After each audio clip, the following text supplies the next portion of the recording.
வணக்கம். இவ்வுலகில் அஞ்சி நடக்க வேண்டிய சிலவற்றுக்கு அஞ்சியே ஆக வேண்டும். அவற்றுள் ஒன்று உட்பகை. நம் எதிரில் நின்று நம்மை அழிக்க துணிக்கும் பகைவர்களோடு எச்சரிக்கையாக எப்போதும் விழிப்புணர்வோடு இருப்போம்.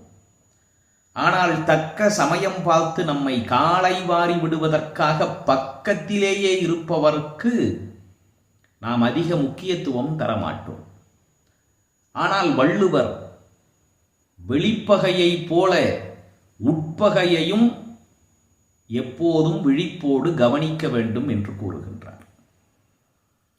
நதி கடலோடு கலக்கக்கூடிய கழிமுக பகுதிகளில் மேல்பரப்பில் பார்த்தால் சாதாரண நிலத்தைப் போலத்தான் தெரியும்.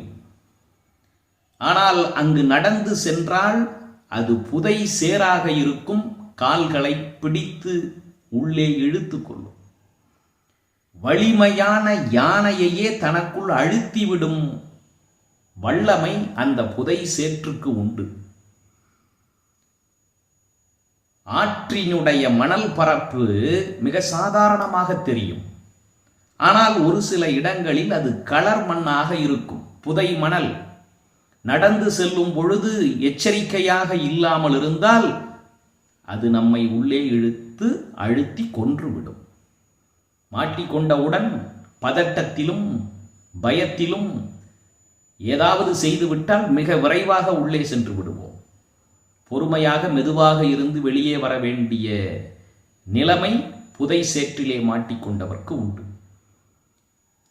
அதைப்போல நாம் விழிப்புணர்வோடு இல்லாமல் போய்விட்டால் புதை மணல் எப்படி நம்மை பிடித்து அழுத்தி மீண்டு வர முடியாத நிலைமைக்கு ஆளாக்கி விடுமோ, அதைப்போல அருகிலே இருக்கக்கூடிய பகைவர்கள் தக்க சமயம் வருகின்ற பொழுது நம்மை முற்றிலுமாக அழிக்க முனைவர். அந்த மண் பகையை எப்படி விழிப்போடு இருந்து நாம் தற்காத்து கொள்ள வேண்டுமோ, அதைப்போல உள்பகையிலிருந்தும் நாம் எச்சரிக்கையாக இருந்து நம்மை பாதுகாத்து கொள்ள வேண்டும். உட்பகை என்ற அதிகாரத்தில் வள்ளுவர் கூறுகின்றார், உட்பகை அஞ்சி தற்காக்க உழைவிடத்து மட்பகையின் மானத்தொறும். நன்றி, வணக்கம்.